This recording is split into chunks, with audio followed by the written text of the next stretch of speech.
Bigyan mo muna ng anime. Dede. Sige, Dede. Bigyan mo kay Dede yun. Kasi talagang ang ano na Panginoon para pinagdalakan sa para kayo mahal. Pakita ko kasi ang kaluluwa natin ay kailangan. Kaya talagang nakakabuti ka. Ano po ang natin?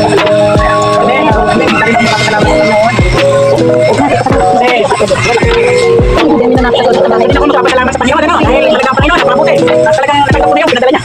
Hallelujah, buti na niya. Dahil ano, tayo sa ako, pero papasalamat. Hallelujah, napakabuti niya kaya yun na pinagpirmutan ko na yung kanilang puntol. Kaya salamat sa Panginoon dahil hindi na ko nakakangit sa buhay. Pero kung hindi sa buhay ko, talagang nararamdaman ko. Ngayon, isa-isa kong pag ako nag-iisa sa buhay niya, malulungkot nag-iisa ka na. Nung kami dadalawang mag-asawa, hindi kami pinabayaan ng Panginoon. Hindi kami kulang naghahanap buhay. Nakakalaos kami, mga kailangan namin nabibigay. Ayaw sa naghahanap buhay. Kaya kung hindi na siya yung isa na ako, malungkot. Pero sabi ko malungkot. Pero pag nakita ko ang pangalan ng Panginoon ito, at tumato sa ako sa Panginoon. Hallelujah. Ay, salamat sa Panginoon na sa buhay natin lahat. Hindi yan ang isang puso na talaga natin kaya nasa ating katawan. Atin lang lagi natin siyang sasamantalahin ang salat ng ating pananampalataya. Talaga lagi natin sa puso ang pangalan ng Panginoon Diyos. Kaya salamat sa Panginoon. Kaya salamat sa Diyos. Amen. Yes. Sino pa po ang nandito naman? Sa akin mo, pinapapasalamat ko kay Lord kasi yung sa welcome sa akin, tapos salamat ako kay Lord dahil sa ating praying na madala ko yung family ko doon. Ako, yan, ako sa may kapitbahay para sama-sama tayo. Amen. Amen. Siyempre, ganun pa nga, pinapapasalamat ko dahil nakuha na ito yung license for minister. Praying na lang na kailan ko matatanggal dyan sa construction ko tayo siyang tawag sa ako.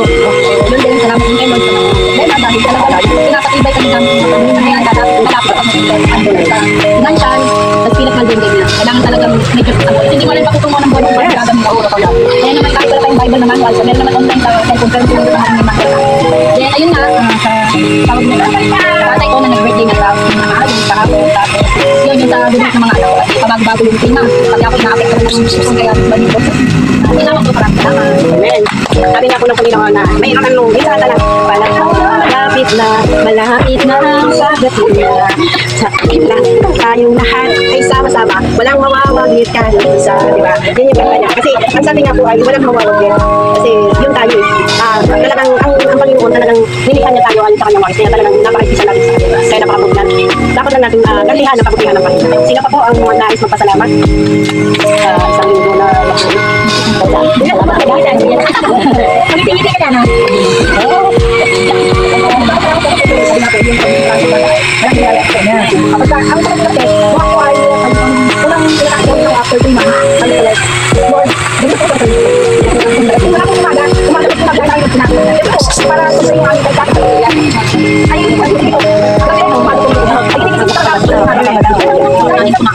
Hindi na yung Holy Spirit.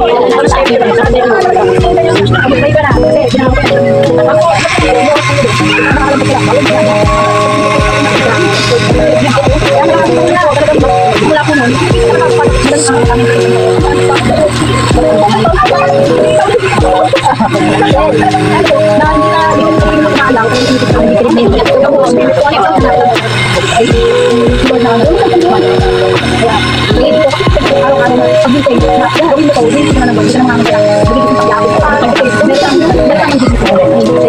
Talaga, yung Holy Spirit talaga sa ang Holy Spirit ko talaga siya yung talagang nahadlan. Gagamitin niya talaga. Akala mo lang yung may bumubulong sa'yo. Pero Holy Spirit ko yun yung pumupunta at nakapasok sa kasi nandun na nakasama mo na siya. Kasi nandun na pang hindi na yung sino man na nabuhay dyan. Kundi nandun na siya. So ang Holy Spirit niya ay talagang ibibigay niya. Sino pa po? Ang mga nais mo masalamat. hindi po kapit na. Maganda yung dala yung buong hilera dito. Para sa mga talito po na natin. Nasa una pang salamat niya kasi nakala daw. May gusto na tayo. May gusto na. May gusto na tayo. Pagpapalain. Ang mga kaibigan ko. Pagdating sa pagdating pagkain ng anak, hindi yan lang. Meron po isang verse sa Bible, sabi ko doon, ano ba yung malinis ng mga dahil sinutang? Ito po yun, meron po kayo tayo, lagi tayong, di ba minsan ang word po kasi lagi natin tatandaan, Deus Agad, ang Diyos ay silo. So hindi siya word yan, kagaya natin na nagseselo tayo, dahil meron tayong maling intensyon. Alam niyo po ba ang Diyos nagseselo? Kung tayo may panahon sa ibang bagay, pero pagdating sa malilit na, wala tayong panahon. Kaya alam niyo po, marami akong kasamahan sa mga mananampalataya, siguro nasa 50th generation na ata kami, yung unang generation na wala, ikalawang generation na wala din, ikatlong generation na kakapat. Salamat sa Panginoon sa biyaya ng Panginoon. Alam niyo po, lagi yung tatandaan pag nagdidesal kayo makapaglingkod sa Panginoon, hindi lang ang mga bata, hindi lang ang mga nasa kapatid pagpapala. Kaya lang tayo, doon na matetes na kahit anong yung hirap, di ba? Kasi doon mas maraming impact sa Panginoon, kahit alam ng Panginoon na ang hirap ng sitwasyon, pero pilit pa rin natin iginuguyod ng ating sarili para tayo makapag-church sa Panginoon. So, katanong ko sa inyo, when was the last time na kayo nakapag-church? Kailan kayo ulit nakapag-church? Kamusta naman ang buhay na hindi nag-church? Kamusta ang financial? Kamusta yung buhay? Kamusta sa loob ng tahanan? Alam niyo po ako naniniwala pag isang tao hindi nakakarinig ng salita ng Diyos. Ang self-control wala sa tahanan. Lagi nakasigaw, mainit-mainit lang na bagay. Lagi natin yung tension. Kasi bakit? Kaya kasi yung Holy Spirit, hindi na nakakakain, hindi na makapangyarihan. Yung Holy Spirit na nasa sa atin. Ang Holy Spirit na nasa sa atin, ang ina-accumulate na niya, yung wordly, hindi tayo makakarinig. Ang salita ng Diyos kaya sa tahanan. Maraming taong may bahay pero walang tahanan. Ano yun? Narinig nyo? Nagets nyo? Yung sa loob ng bahay, hindi sa loob ng tahanan, doon ka makakapahinga. Yung resting place, no? Pero sa loob ng bahay, walang tahanan. Walang kapahingaan. Puro bangayan. Puro bangayan. Walang peace of mind. Bakit? Kasi nga, pareho kayong walang self-control. Lalo na sa mag-asawa. Maliit na bagay, ang bilis. Pati ang mga bata natin. Pati ang pagpapala, ang malayo. Lagi nyo tatandaan, alam niyo po, ang pagpapala hindi nakaka-attract. Naiiyakan natin. Kapag tayo nagdinig sa Panginoon, sabi nga po sa Isaiah, sa bagay daw po natin sa awit. 91:1. Pagka po tayo nabubuhay ng kabanalan sa Panginoon, ipagtatanggol tayo. Hindi ko lang kayo, hindi ko lang bawat sa mga tulog. Ayun po. So, salamat sa Panginoon. Hindi po yung word. Ayun po yung pag-gising lang. So, amen. So, meron pa po mga salamat. Basta hindi na, di pa po pwede. Hindi pa po salamat. Ay, pala. Hindi po pwede. Ako ay talagang nagpapasalamat ako. Kasi ano, yung sabi ko pa, minsan pa, ang nagsak kasi naglasing nga ita, sabi ko, so yun naman dapat yung gawin. Wala siyang ginagawa sa kahit isang apat yung ating anak. So nag-iisa na yun. So nandun yung, sabi nga, sabi ko ni Pastor na Aris, kasi in-inspire niyo. Sino ka ngayon ang may kasalanan? Ikaw rin. Kasi nga, in-inspire mo lahat ng Diyos mo na ay sinusunod mo ngayon. Sorry, ang higit ka. Wow! Sabi ko, salamat sa lahat. Hindi ka nag-iingat sa amin. Kaya pala, kasama tayo ng mga youth, para tayo mapagkat. Para tayo po ng mga pagawin.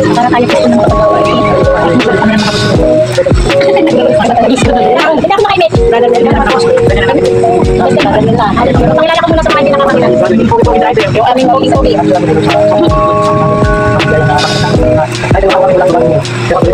Amen.